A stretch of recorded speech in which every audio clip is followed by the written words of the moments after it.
možete ni da pretpostavite koliko velika mi je čast da najavim najumnijeg možda čoveka u Srbiji i koji je naučni savjetnik i dugogodišnji direktor Istorijskog instituta, dr. Slavenko Terzić.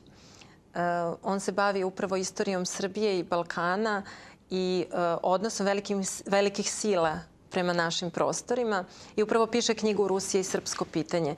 Ja sam ovako najavila da ćemo se mi putevima ljubavi uputiti prema Rusiji. Međutim, svesna sam da je istorija nauka koja se veoma činjenično i naučno bavi našom istorijom. Ali ću vas ja moliti u stvari da izaberete one primere čije bogatstvo je prosto neslućeno za naše gledaoce, one primere rusko-srpske ljubavi. Da kažem, koliko nam je Rusija pomagala kroz vekove. Mislim da niko to ne može da dočara kao vi. Ili napravo ste preterali s ovim najumniji. To je naravno. A drugo, istorija, kao što znate, nauka uvek se trudi da bude objektivna i da govori bez gneva i pristrasnosti. Mada opet s druge strane, i istoričar je živ čovek i on unosi svoju dušu u ono što piše. Tako da i taj tekst koji treba da bude jedna hladna, objektivna analiza nije lišena ljubavi na izvestan način. Dakle, priča o odnosima Rusije i Srbije, Rusa i Srba je jedna velika, duga, bogata priča. Reč je o političkim odnosima viševekovnim, o kulturnim odnosima, o duhovnim odnosima, crkvenim odnosima, vojnim odnosima i tako dalje. Ja ću samo nekoliko detalja navesti.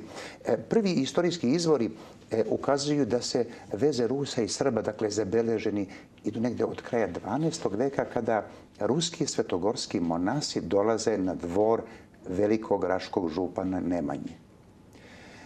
I tu onda kroz sve vekove do danas vi imate jedno i davanje i uzimanje, i pomoć i vraćanje pomoći. Recimo, kralj Dragutin u vreme tatarske najezde na Rusiju šalje velike poklone i darove ruskim crkvama i manastirima.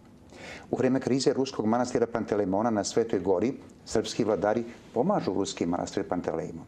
Kasnije, naravno, u vreme turske vlasti u 16., 17., 18. veku Rusi nama vraćaju tu pomoć u odeždama, u knjigama, u ikonama, u mnogim drugim stvarima. Već u 18. veku nastaje jedno novo vreme.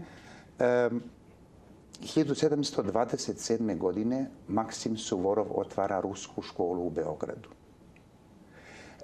Kroz Kijevsku duhovnu akademiju, koja je bila, da kažem, glavni kulturno-duhovni centar i Rusa i svih pravoslavnih Slovena, kroz Kijevsku duhovnu akademiju prošlo je u 18. veku 65 Srba. 65 Srba.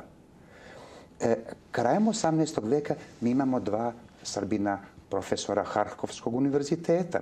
Atanasije Stojković je profesor fizike na univerzitetu, Gligorije Trlajić je profesor prava. I zatim dolazi ova posljednja dva, 19. i 20. vek, gdje su odnosi dinamičniji, življi. Ove godine se navršava 170 godina od otvaranja ruskog konzulata u Beogradu. Rusija pomaže borbu Srba za oslobođenje. Rusija je jedina velika sila koja je dosledno pomagala borbu Srba za oslobođenje i ujedinjenje. Malo je poznato našim gledalcima, čak i onim zaljubljenicima u Rusiju, malo je poznato da je, naime, Srbija dobila autonomiju ne samo zahvaljujući našoj hrabroj borbi, već i pobedi Rusije u Rusko-Turskom ratu. Jeste, to je bila, dakle, kada je Rusija morala da zaključi mir sa Turskom u Bukureštu 812. 8. tačka Bukureškog mira se ticala autonomije Srbije. Prvi srpski ustanak je propao, došao je knez Miloš i njegova politika, da kažem, diplomatije s Turcima. Međutim, ne bi bilo autonomije Srbije da nije bilo Rusko-Turskog rata 1828. 829. i Jedrenskog mira. Rusija je pobedila Tursku i diktirala: ispunite sada 8. tačku Bukureškog mirovnog ugovora i dajte autonomiju Srbiji. Naravno, kasnije se ti odnosi razvijaju i politički, i kulturni, i društveni. Veliki broj slavista dolazi u Beogradu, Srbiju, ruskih naučnika, diplomata, putopisaca, slovenofila i tako dalje. Ali mi se čini da rusko-srpske odnose možda najbolji način oslikava jedna ličnost, a to je ruski konzul u Prizrenu Ivan Stepanović Jastrebović, kako Srbi kažu Jestrebov. On je bio skoro 10 godina ruski konzul u Prizrenu. Inače, bio vrlo obrazovan čovjek. Pored evropskih jezika, izvanredno je govorio turski, persijski i arapski. Jedan detalj je u tom smislu vrlo zanimljiv, dakle i ličnosti samoga Jestrebova i autoriteta Rusije kao velike sile. Jestrebov je jako mnogo pomogao osnivanje bogoslovije u Prizrenu 1870. godine, koja nažalost danas mora da se iseli, čini mi se da je u Nišu. I preko ruskog konzulata su stizale knjige u bogosloviju. Međutim, Turci su saznali da te knjige dolaze, onda je turska vojska opkolila bogosloviju sa željom da izvrši pretres. Jestrebov je na turskom napisao i stavio na vrata bogoslovije: u ime ruskog cara zabranjujem ulazak. I Turci su odstupili. Baš interesantno, to se dešava na Kosovo i Metohiji, dakle nešto što u stvari asocira na ovo današnje vreme. Još jedan detalj, dakle i u ono vreme Arbanasi su, da kažem, otimali srpske devojke. Zabeležen je primjer da je ruski konzul Jestrebov sa pištoljem lično upao u jednu kuću arbanasku, uzeo srpsku devojku i vratio je nazad.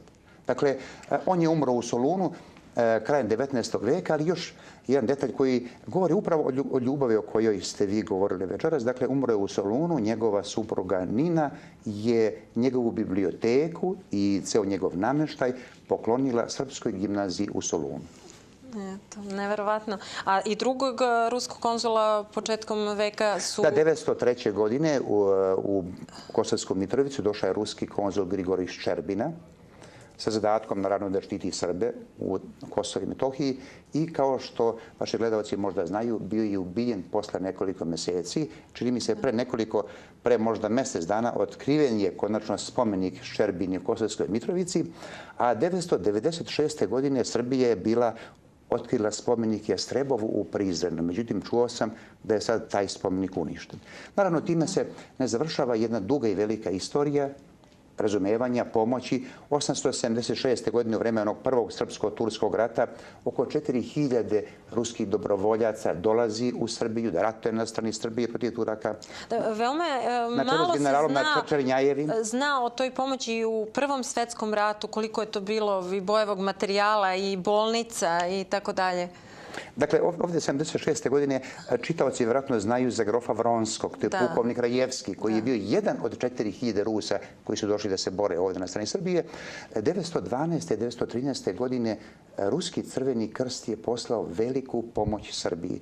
Poslao je 8 poljskih bolnica, 28 lekara, preko 100 medicinskih sestara, 2 farmaceuta, jako mnogo medicinskog materijala. I nekoliko vagona, čini mi se... Ne, 14. godine, čini je počeo prvi svjetski rat agresije Austro-Ugarske, krajem oktobra 14. stižu 3 ruske poljske bolnice u Niš, a početkom 1915. knjeginja Trubeckoj, žena ruskog poslanika u Beogradu, dolazi sa još jednom bolnicom u Nišu.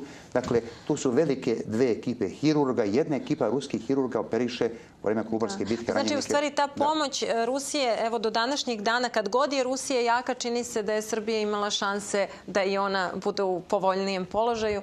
I evo, vidim, ja prepoznajem, pošto sam dosta bila po Kosovu, ta pomoć se eto nastavila i u današnjim danima posle